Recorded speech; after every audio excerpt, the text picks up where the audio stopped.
let's remember as we talk today that you guys can use the chat and send in questions that way if you'd like.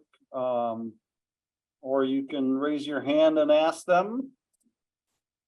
I don't have anything specific to cover today other than to say thank you for participating again today. I know this is busy season for you as board members, but it's also probably the best time of year for all of you as you get to move into graduations for your high schools, your alternative ed programs, and all of the other events that go along with that. This is I think May and June are a month to celebrate success for everything that you do. Hopefully it makes you feel like the year has paid off for you as you watch the kids walk across the stage. And actually Brad and Jen and I all get to watch that happen with our children this year. So that'll be for Jen and I a new experience, for Brad a second time around, but probably a little bit different emotions than what you guys have as board members as you see people walk across that stage. But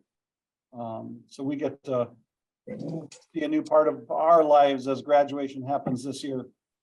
And with that, I think about graduations. This whole format for Member Matters is for you to share what you have going in your school districts, positive. Talk to us about the things that you're worrying about, that you need help with. All of that's on the docket today, but would be interested in hearing if you have something that you think is unique in the graduation space that you do with students in your school district that maybe others wouldn't be aware of, that really, I don't know, help showcase the students, helps get greater involvement, just something that you do in your district that you think would be interesting for other people to hear about. I think that, that could be, you do speakers, you don't do speakers. I know districts fall on all sides of that, but just to get our conversation flowing, if anybody wants to chime in on if you do anything interesting for around the graduations, and then we'll fall into some other areas, but I'll just start with that. Stan, you raised your hand. You can always count on me, Don. I appreciate that. I don't know of any other districts that do this. It's probably not unique to us, but several years ago, we started taking our graduating seniors back to the elementary schools that they came up through for a senior parade through the halls a few days before graduation.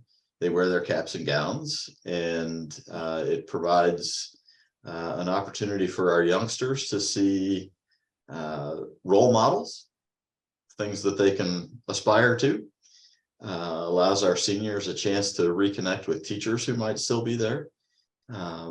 And it's been a really, really positive experience. It's an incredible feeling in the buildings when the seniors are there to do that. Mm-hmm.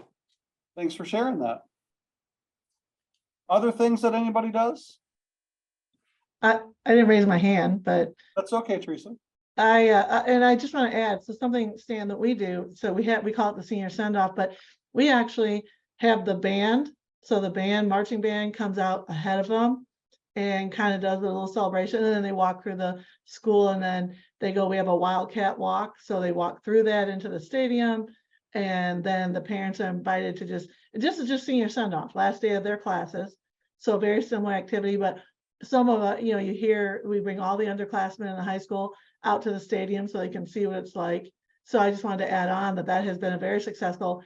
Some of the seniors will say, hey, I remember when they came through elementary school, and they reflect upon their own experience of seeing that. So the band just adds a little, having them come out gives them a little bit, kind of part of the send off. So I was going to speak to it. You spoke to it first, but just another addition to that. And you're right, it's very beneficial. I see a few other people chiming in to chat that similar things are followed. I have a question. I was just in a school district recently. I've seen this over the years, but it typically seems like schools do it at a specific time rather than having them displayed all the time. I always think it's really interesting to see outside of the classroom where the teachers went to college. You know, they have that outside their doors, elementary schools, high schools. I think about it as we have shortages of teachers and other things to connect the students to, you know, particularly in our, I think it helps for everybody, but in our at-risk communities where you know fewer people that have college degrees.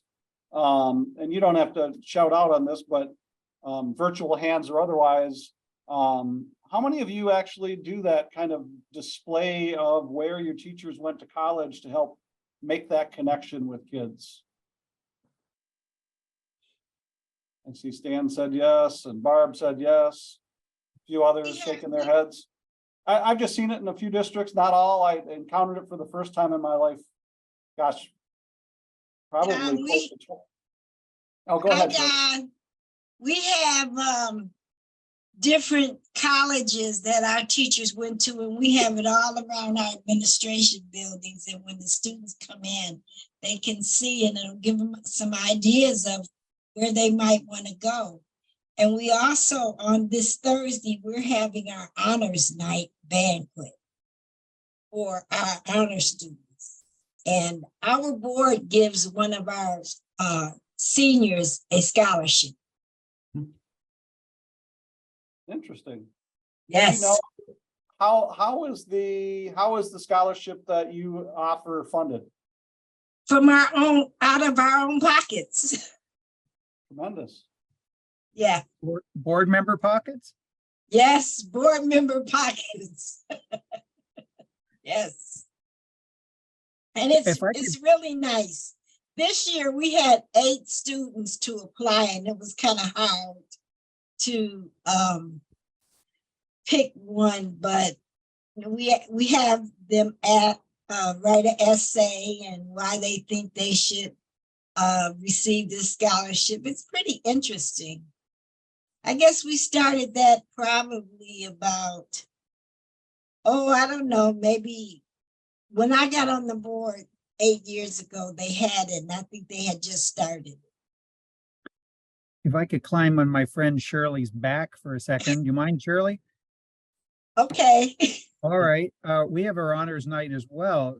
It got delayed because of a police incident last week, but that's another story. Wow. Yeah, right. Anyway, we also, you see over my shoulder, I have the Saline Area Schools Compass, which has a number of little, eight interesting subdivisions. In addition to our highest honors students, we select, the teachers help select one student who represents each of those areas. Oh, nice. And not only that, they get represented as well. Usually they're not the straight A students. Sometimes they're straight B students, but man, they made an impact in a lot of different ways. And another thing that y'all might consider is that they also select a teacher that they'd like to honor. Sometimes it's a high school teacher, but they also, I've seen them reach back to their 4th and 3rd grade teachers that are still around, and they bring them up, and they get to say, the teacher I'm honoring tonight is so-and-so, and she's done this or he's done that. So it's kind of a nice little tradition that we've built in, and we've gotten away for just the highest GPA. So That's all right. Thanks for that, it is. Michael. Thanks, Shirley, for letting me climb on your back. I see somebody posted also, and I have heard of this, having teachers that are participating in the graduation ceremony wear their college caps and gowns as a way to send that. I mean, I think it looks cool in a graduation ceremony. Of course, you probably also need to find the way to let the kids know prior to that and what schools they went to kind of incentivize them. But okay, I just was interested. I thought that was just a way for you all to kind of share some things. I saw a few people say, hey, that's something we might follow. So I guess I open it up. Jen has got clearly some things, if you guys are interested, that she can talk about in the budget with some, and we've seen alerts come out last week and this week on labor bills. But issues, I know that everything is probably not sunshine and roses, even as we hit the end of the year. And I see Stan just posted a question. You can answer him in chat. But do you have some things that you're looking for Brad or Jen or I, or others on the call to give you some perspective of something that's happening in your district where your peers might be able to give you a little bit of help, or maybe MASB staff here can try to answer a question for you. Don, I have a question for Brad before I go. And I'm not very sure he's up to date on this, but according to MCL 380.614, only 2 members of a local district can be on a ISD district. Now, we've got 2 people already on the Ottawa area ISD district from Zealand. We have another one that is running for an open seat, and he is from Zealand. But as I understand it, he still has to remain on the ballot. That is correct, John. And yeah, the questions I've been getting within the last couple of weeks predominantly have been related to ISD elections, and this issue has popped up. So as John referred to, there's a provision in section 614 of the school code, which is the law that covers the election of ISD board members when they're elected by their constituent school districts, that indicates that you can't have any more than 2 board members from the same local district serving on an ISD board. So in other words, if you have one large school district in your ISD and then multiple smaller ones, that one large school district couldn't dominate the ISD board by having 4 or 5 members on that board. The law limits it to 2. So in John's situation, you currently have 2 board members from Zealand. Another board member is running from Zealand. Hopefully your local districts are aware of this restriction, John, and they won't designate that individual as the person that they want their representative to vote for at the June 5th election. However, if that person does get the plurality of votes at the June 5th election, in my opinion, the person would not be able to accept the office. And then you would have a vacancy on your ISD board as of July 1. Okay. Thank you. You're welcome. Other questions, things going on, things you'd like to ask your peers? Yeah, actually, I have a interesting little situation. I'm Kwame James with the Muskegon Public Schools District, and we are preparing to hire a new band director. We have kind of a storied tradition of a music program, but over the past 5, 6, 7 years, 8 years, I don't know. Gosh, it's been 10 years, 5 to 10 years. We had a phase where the band program, had sort of hit some hard times, we'll say. Difficult for a couple of reasons, not all good, not all bad, but at any rate, the way it worked out is that the 2 band directors, we had our band director and his second both have left the district, and the director himself left in the middle of the school year. So just this past January, we had decided to put an interim director in place.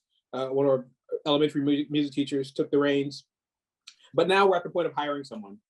All that to say, we are we haven't had interviews yet, but we're sort of narrowing down our pool of candidates, and a lot of them are young, like fresh out of college. I wonder if anyone has experience with with adding a band director to the program, and if there's any advice or consideration that I have in mind that you guys, I'm asking everybody, but it feels like you guys might have some insight to share. So Thanks for that question, Kwame. Anybody have some feedback? I know, I mean, ultimately it's, I'm assuming the, superintendent or high school principal's job to do the hiring in this situation. But we also know the impact that bands and athletics can have on districts. They take on great prominence. Any thoughts or advice or past history?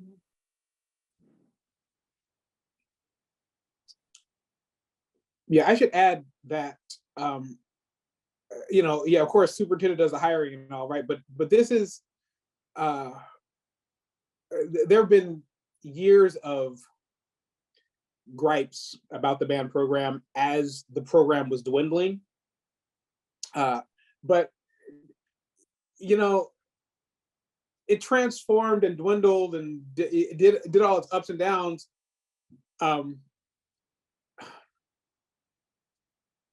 Based on a lot of complex factors. One, I think that was pretty significant was that when we hired the former band director, there was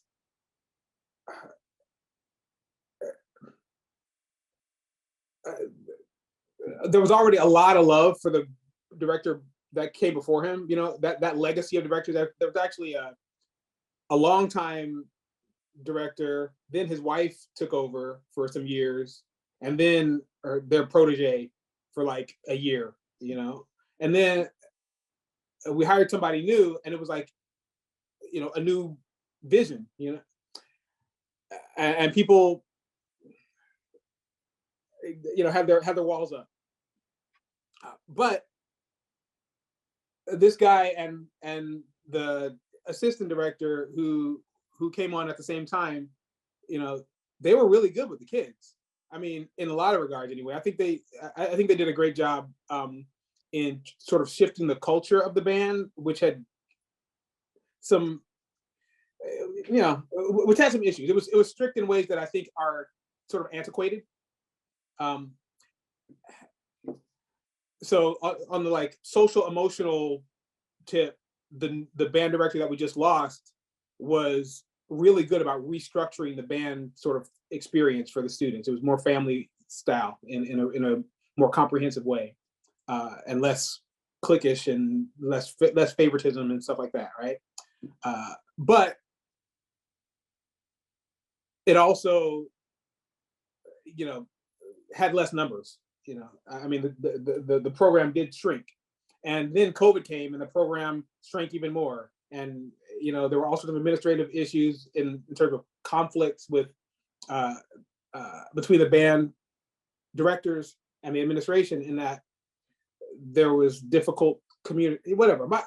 It was a rough patch. It was a really rough patch in a lot of ways. But the district really has. The band is a really important part of this district. Muskegon has had better days, for sure. And School of Choice has not been kind to us over the years. But we're also, the city is like in kind of in a resurgence at this moment. I see that Nick put his hand up, so I'm gonna let him. Please, I'm sorry. I'm give you a little guidance. So until you just to get your juices flowing. So what do you got? Yeah, no, I think that like if our band director left, like our band is pretty critical to our district as a whole. And I think board level, it would be something that we would be getting constant feedback on. So I just caution you again, like as a board member, I wouldn't be in on the interviews. We wouldn't do any of that, but we are the ones that are ultimately held accountable, and to just encourage you to like do what is right by the district, what you feel is right by the district. And I can tell in your voice that you're concerned about how the community will feel and whatnot, but be aware of that, but also just trust your hiring practices, your high school principal, your superintendent, and all of that, and be there to support them either way. Again, parents are emotional, people are emotional about the band, especially in our district as well. So just be aware of that and come from a point of just discernment and not emotion, would be my advice. Discernment, not emotion. I hear you, man. Thanks. Dan? Yeah, I certainly echo what Nick said, and Kwame, as your neighbor, I certainly know a little bit about the Muskegon band tradition, and I wonder if a citizens committee might be helpful, stakeholders committee. We've done that for some key hires. We haven't had to hire a band director since I joined the board, but for our principals, assistant principals, we would do it for a choir director. We just did it for a special education supervisor. The superintendent forms a committee with staff, with parents, with students, typically with a board member, and with anybody from the community who is engaged in that particular area. So for instance, for the special education supervisor, we had a committee member from one of the disability services groups in the area. And having those folks do the first round of vetting on all your candidates, I think can narrow the pool down to a group that a large segment of the community would be happy with. Thank you. Yeah, that's good to hear, because by way of confirmation, because that's exactly what we decided to do. Exactly, that's more or less what we decided to do. The superintendent has put together a committee to sort of manage the interview process, and actually I'm one of two board members that is selected to be on it, actually, in our case. But there's also Claire Benson, who runs the Poppin program, which you might be familiar with. I think there's somebody from the symphony that they were contacting, and no, I'm sorry, that's for the other committee for the orchestra director. But at any rate, a variety of community stakeholders have participated in selecting our. We just got word today that the 5 candidates have been chosen for, Great. And we'll start interviews sometime soon. Barb has her hand up as well. I didn't have anything related to the topic. I wanted to raise a new topic, so just let me know if Cool. when I can ask that. Yeah, I think well, that's been pivot. been helpful. If anybody has anything else to add, I'd hear it. But we don't have to belabor this. I don't want to take all the time. All right, go for it, Barb. Sure, thank you. So I've been doing a lot of reading, listening to quite a few podcasts as of late around the topic of AI. And just in terms of how in the past, literally like 4 or 5 months, it's accelerated to a point where, a lot of industries are looking at it and considering the impact of it. And there's someone I know that is in finance that does gives lectures to investors about future think kind of thing. And in speaking with him, it really made me think about the field of education and the space of education, and specifically in terms of how AI can impact our students' learning and how transformational this technology is going to become and impactful. I think it's really going to become on public education specifically. But I'm just wondering if there are any districts that are thinking about this, having conversations about it. I'm wondering if the MASB is talking about it. I know there's a lot of concern in terms of just the acceleration of this technology is giving some people pause and thinking about the regulatory aspect of it and how it integrates in society.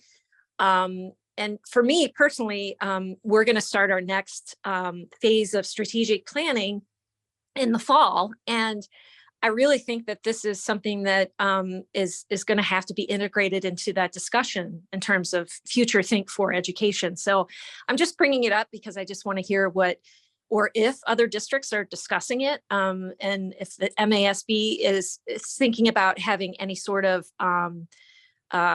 classes or anything in the fall at your leadership conference to touch on this issue. Great question, Barb. Actually, that is, you started out by saying listening to podcasts. And so I actually do my podcast sometime in the next month or so. I have a Michigan superintendent that has dived into AI a little bit with his team and with students in his district. Tends to be more, I would say, on the kind of technology progressive side of things. So I'm going to have him as a guest in the next month to talk about how their district is approaching AI, kind of in this early stages. I've been doing reading on it. I'm seeing, I look at our counterparts, magazines and newsletters from around the country, and I've seen it, just as you said, in the last couple of months, have it kind of pop up in some of those articles where other school board associations are just lifting it up. I actually was trying to do something, it was a little bit taken from another state, and I tried to get to log in and become, get on Chat GPT, and it was like, they can't right now. There's so many people that wouldn't let me in. And what I was going to do is actually, I always do like in each leaderboard, I do my letter to board members. I was going to have it write it for me to see what it would come up with. And then either at the end of it, explain what I did and, that sort of thing. But I couldn't get in because the demand was so high that nobody could actually, you couldn't get a membership or whatever you want to call it. It's not a membership. And so it is an upcoming place. Stuff that I've read outside of this, as you've probably heard too, in the K-12 space, we have schools that are actually going down the policy road of very strict, can't use. We have other districts that are trying to figure out ways to be more receptive to that. I've seen the same thing in the higher ed space, universities approaching it differently. And I will talk to Mackenzie in our office a little bit about the fall. And I'll even talk to the superintendent that we're doing the podcast with. I think it's, whether it's a good general session topic or whether it be, a good clinic session topic from either perspective on AI in the school, that could be, I think, a useful thing to get in front of board members. I do think it's a topic that's going to continue to grow. I'm going to stop talking and see if I saw, Michael, you posted an article in there. But other districts, have you handled it yet? Or, not yet, but have you started the conversations? Have you dealt with it in policy? I don't know that many have went all the way down that road yet, but or had the conversations. Well, certainly not as far as policy goes, but we are starting to lean in a little bit. One teacher every few weeks will say, I've got some ideas I'd like to try. So we grant them access in the classroom.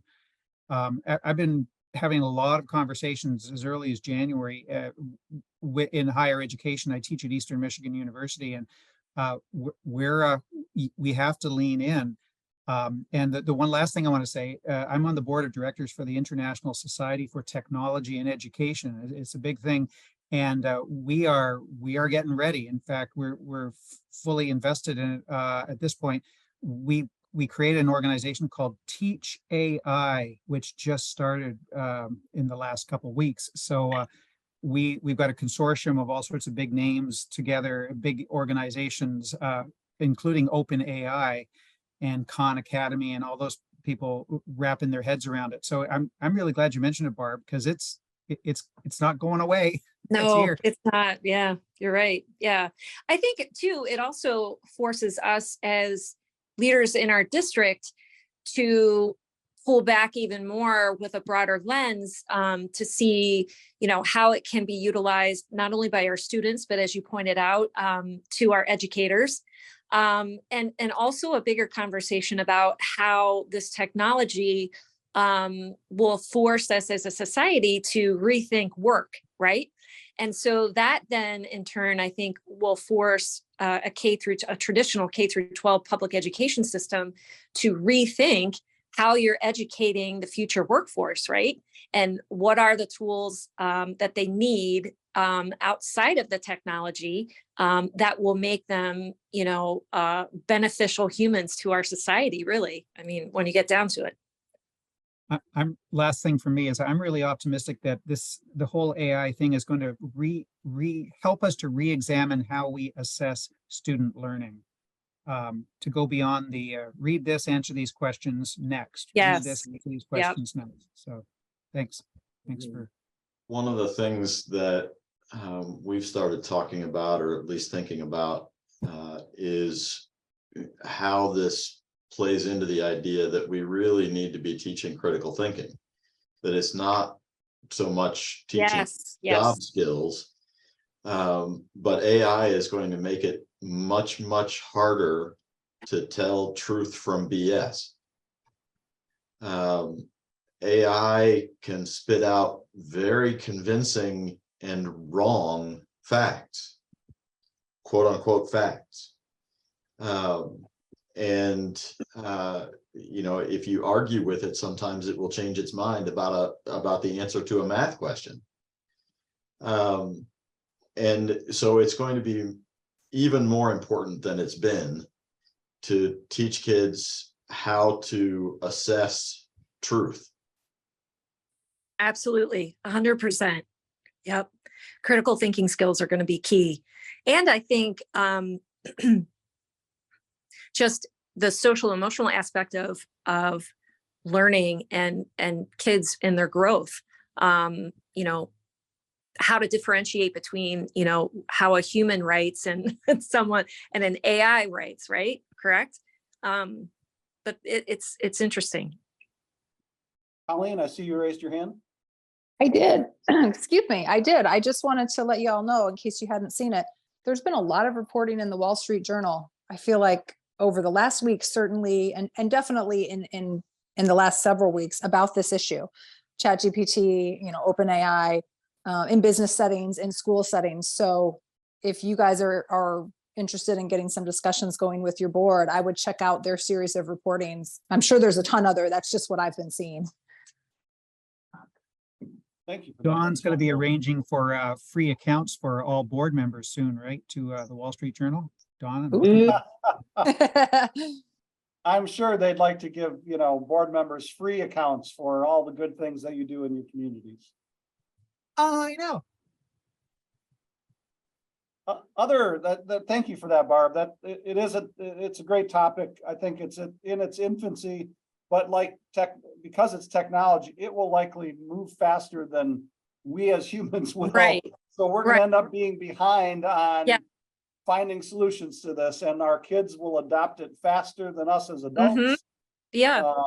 It's like And another range of, our students becoming the digital natives to a landscape that we are immigrants to, right?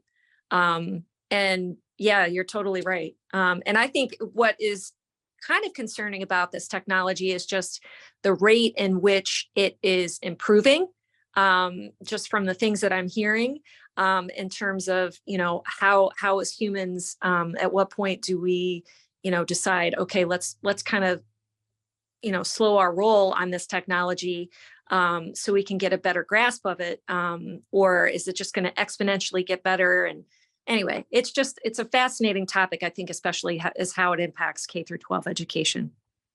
yes, and I will, as I said, I'll talk to our conference leadership folks about, where we might be able to go. The other problem with it is because it's in its infancy, there's not a lot of expertise to tap to figure out what are the best ways to deal with that. But we will go down that road and see what we can find out. Other things happening in districts. Tony, you're waving your hand. I just want to continue on with this because Barb brings up a good question. So as I'm trying to get my head around this conversation before we move on, can Barb or anybody can give me an example when you're talking about the actual critical thinking challenge when it comes to AI on this, so at least I can get a perspective. Sure. Like, so for instance, in this conversation I had with this gentleman who's talking about future think and how AI can be utilized in education in terms of, you know, there could be a time when, you know, a student is assessed on their ability not only to be critical thinkers when reviewing AI resources, but how they collect that data, how they support their argument, how it supports their hypothesis for whatever it is they're writing about. And so then there's almost a shift in terms of, it's not necessarily the content, it's the ability of that student to utilize that tool and to be that critical thinker in tackling that subject or that content. Does that make sense? It does. I appreciate. Thanks for clarifying that. Thanks for that example. That kind of gives a good picture for me. Thank you. In some ways, I don't know that it changes the critical thinking conversation as much as it elevates the importance of it, because you still need to teach people to assess sources and assess the credibility of sources. I think one of the things that AI is going to make challenging about that is that it won't always be obvious what the source is. And that adds a layer to the conversation. Well, and Yeah, on for that sure. note, Stan, you mentioned sources. I was just reading an article somewhere on this, and it was AI wrote, you know, somebody had it write a report on something, and it cited sources. And the people working with the system went back to fact check the sources, and many of them weren't real. Mm-hmm. So they, you know, that the AI was asked to do something. They did it. They needed to have references. They created them because they needed to have them, but it wasn't differentiating between, like as it is now, right? You're doing a research paper and you tell your kids it has to come from certain news sources, or, you know, with, you know, as it relates to quality or whatever. If that parameter isn't given to AI, they, in this case, they made up sources to verify what they were giving in their report. So that's another place where, you know, AI is about the parameters put into it when you're having to do something with it. And that will improve over time, but that source piece, that critical thinking piece is even more so. If you're a kid that's working on a paper and you use AI for a piece of it, you know, like you find out the wrong way when you get a bad grade because the sources it pulled for you weren't real sources. Yeah.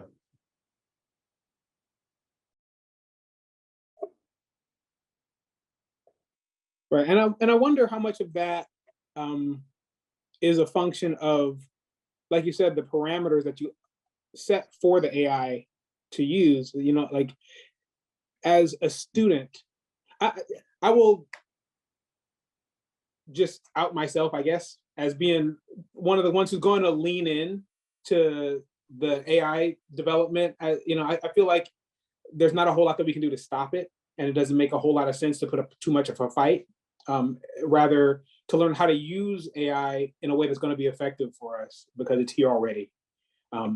But I think that that discussion at, you know, our upcoming conferences would be great to have. I would love to see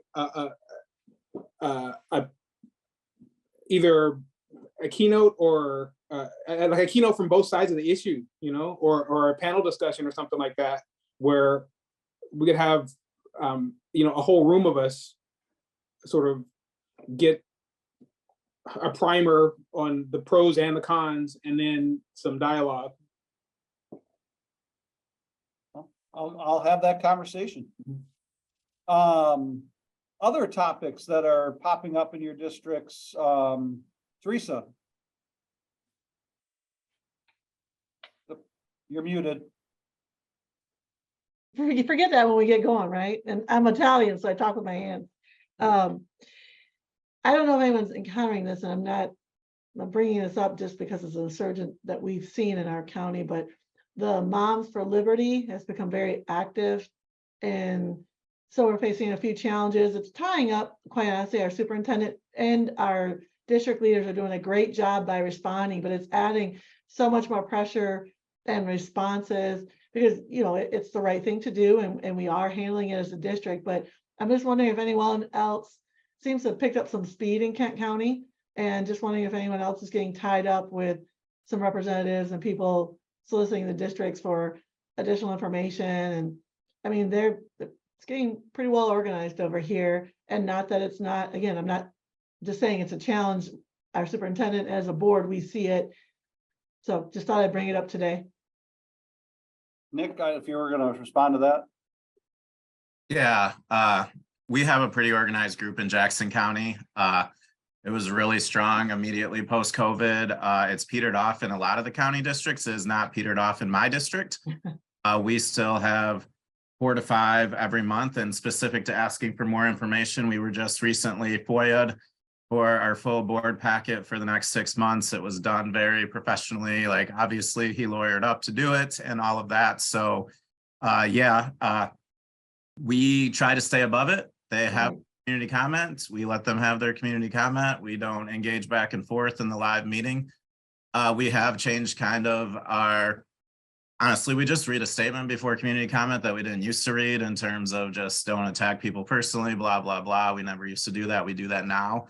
But yeah, we have a pretty organized group in Jackson County that was very strong for a while. And apparently we're the only district that's still regularly getting bothered. But I would say just stay together as board members. We have a great board superintendent relationship in my district, and we do what we can, and we try to be positive when we can. And we try to, if they do bring up something, that we can at least investigate. But again, most of it is stuff that is out of our control to some degree.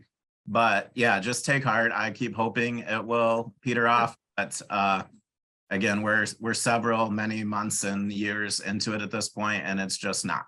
Well, thanks, Nick. And I brought it up. We also have a very strong board superintendent. So it's just more the timing it's taking, and certainly we're doing the right. And we even had to, a recent one, we had to consult our legal, representation. And so it's all good. So again, thank you for sharing that.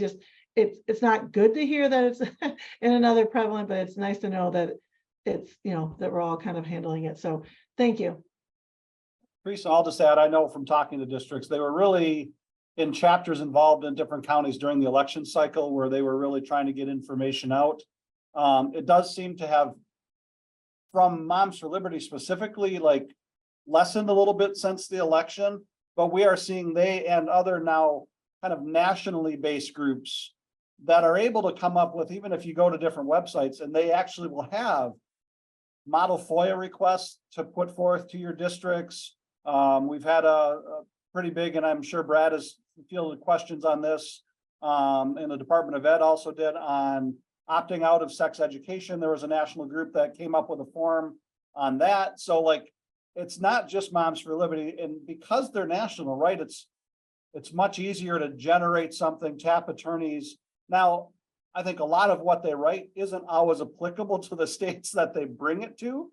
So it doesn't necessarily apply, but it's not just that group. There are multiple national groups trying to put things out there. And I think FOIA is a place that you're really seeing that kind of push, along with some opt-out things. Nick, I saw you raised your hand.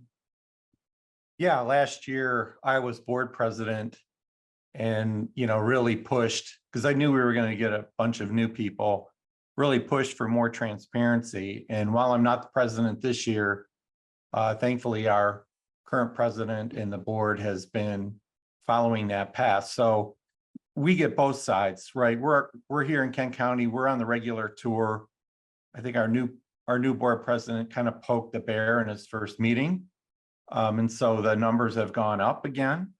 But in the end, I think, you know, we now post our board packet minus the financials and obviously some of the HR or Title IX stuff. So there's a little additional work on the administration side to cull some of the things that need to be, you know, inside of a sealed folder that can be opened if someone asks properly. But for the most part, we're, you know, posting all the PowerPoints that people use or the presentations that people use. We record the video now and post it. We don't do it live. We record it the next day. But, you know, for us, I think the transparency part has been helpful. You know, we still need to do a better job. We don't post early enough, like the spring and the fall packets for policy, you know, to show the compare. So again, there's a little bit of extra work on the administration side to post those things. They create a special link on the website and we can point people to that and they can go read it. So, you know, they might not believe us that the theme for the spring board packet is, you know, changing the terms for the tobacco language. They don't trust us because we're touching, you know, 15 policies or whatever. So we've done that and we can just point someone to the website and then we never hear about it again. So, you know, I realize that might be more difficult in some districts, but for us, I think, you know, rightly so, there were some transparency issues because we never really had to do that before, right? People trusted the folks that were out there and now, you know, both sides really, whether it be the far blue or the far red, because we get both sides, but the people who come speak are, you know, Moms of Liberty. The people who send the frightening emails are on the other side. So they're both there for us, but I would challenge you to investigate some of that transparency if you're not doing it already. Some districts are models in that, and it was easier for me to point to those other districts and say, see, there's nothing, this is the way it should be. People don't know what we're talking about when we're having a policy committee meeting and, you know, because we have just 3 people on it. So I just challenge you to think about that. It might not be easy for some of you, but in the end, everybody should sort of agree that some additional type of transparency, if you're not doing that, goes a long way into sort of calming the rhetoric down. Yeah, I think it's hard for a district to wrap their arms around greater transparency, which means greater work often, like you're talking about, Rick, or Nick, I'm sorry, when it really is only speaking to a small slice of your community, either from the right or the left, right? It's like, and all the things that our administrators have to do, we're going to ask them to do this because 16 people really push for this. But those 16 people over time will create such a headache and a problem, and their numbers can swell if they can complain about transparency, that I think often the best route is just to move forward with doing the transparency like you're talking about. And yes, there is that additional. I saw people post they've had to add additional staff because of FOIA, but the hope is that people get the information they want and they get back to a place where they see the board as transparent and trust the board, diminishing the number of times that you have to deal with things, and getting back to kind of the work that boards and administrators need to do. John, I see you popped up. Hi, Don. I had a question, somewhat trivial, but related. Coming out of COVID, there was a small appetite in our district to have board meetings be streamed live. So we started doing that. We used YouTube to stream the board meetings, but we've run into a lot of problems with audio quality. It doesn't seem to matter what type of sound system we use. The audio quality coming through YouTube is pretty crappy. And then also YouTube, when you stream through there, it records the meetings. So now we've had some people come back. We had a person come back wanting copies of all the previous meetings, because indicating their public record. And we simply, you know, we just wanted to stream meetings live. So I was curious how people are doing that and having success with it. Obviously in a rural district, you know, we don't have access to a cable channel or anything like that. I guess one piece that you brought up, that's a question that I'll have, see if Brad knows the answer to.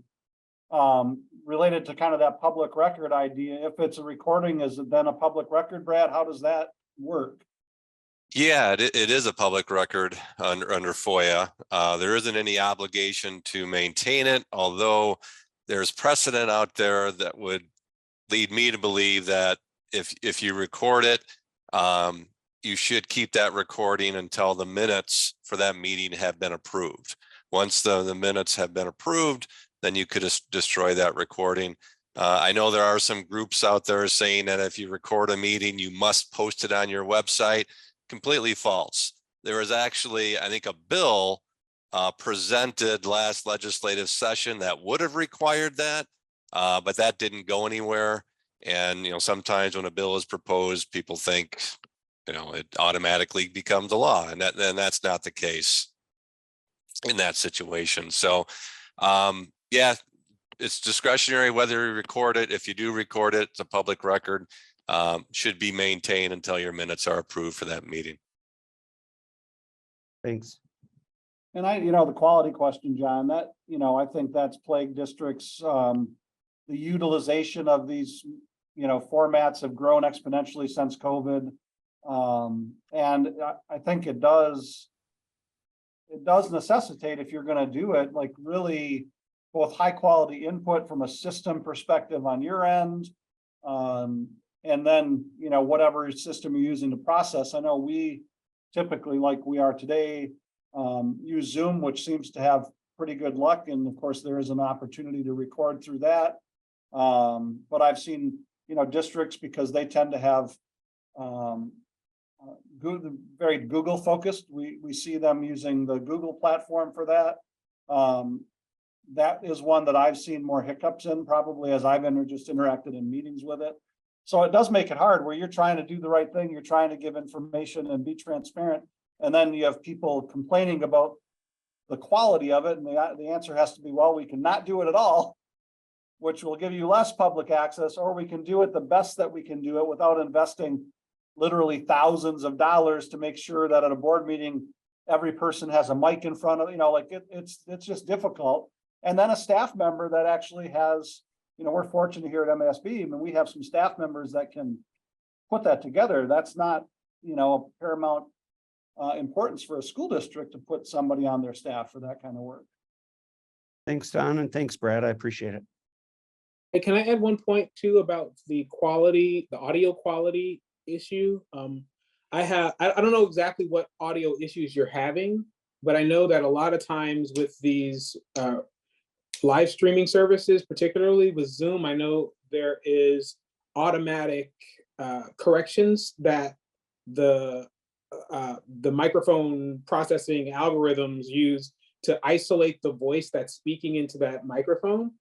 So it's assuming that there might be background noise that it has to look for and cut out. And if that feature is working, it can create some issues in the way that the audio sounds in the end. We use Zoom to run our church meetings as well. And in the Zoom platform, there's a feature they call it original audio, but you can turn that on so it basically negates all that extra processing that happens, and you just get exactly the sound that's coming into the mic, and that will help clear up audio so that you can play music and it's not trying to like isolate the voice and cut out the piano or something like that, and it works really. It helps in meetings sometimes too if you're having a particular kind of audio issue. See, that's exactly what I think we were getting, because it doesn't matter what kind of microphone system we're using. It was very difficult to hear because I think it's picking up so many other things that it's interfering with that actual, hearing that actual voice that may be speaking. You got somebody over on the side coughing, you got somebody over on this side, whatever. And yeah. Well, it sounds like it's related to that. If you guys are all in the same room with microphones, there might be feedback drama to consult. So it would help to have somebody with some professional sound experience, maybe that does conferences, just come in and take a look, and maybe a one-time visit to give a review of what their setup looks like and maybe tweak it a little bit might be worth the investment. Thanks, appreciate it. Hey, Don, one quick follow-up point on the live streaming. Recommend turning off the chat on the live stream. That way you're not dealing with regulating comments, and by regulating those comments, you could be violating someone's First Amendment rights, but there isn't any obligation to keep the chat open. So if you close it, you don't have to worry about whether you're discriminating against someone based upon their viewpoint on trying to regulate a message where you feel the content's inappropriate. But so if you just turn off that chat box, that's the easiest way to go about it. Brad, have you seen anything about ADA requirements for videos like this? And specifically whether a platform like Zoom's automatic transcription would qualify? As far as I know, Stan, it would. Yeah, I recommend using a service, that has reliable transcription program where it would meet ADA requirements, and I'm pretty sure Zoom has that, and I thought YouTube did as well.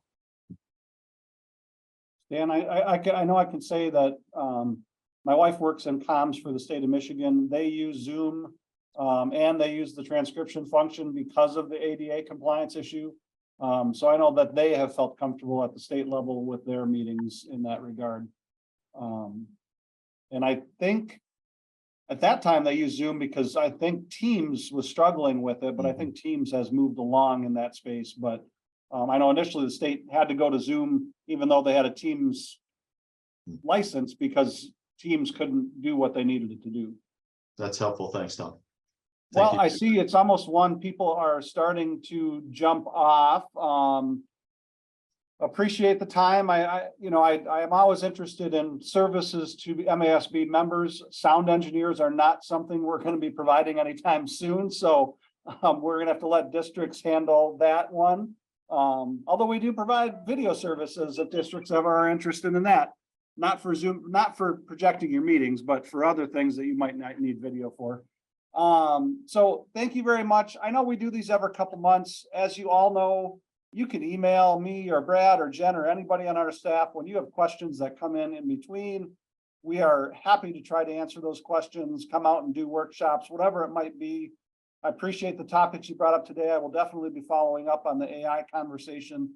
And if not a conference, we'll figure out a time and place that we can start getting more information to you on that. And I will say, at least we'll have a podcast coming up in the next month or so that will have AI as as a topic. So thank you, everybody. Have a great week. Enjoy your graduation celebrations as they come up.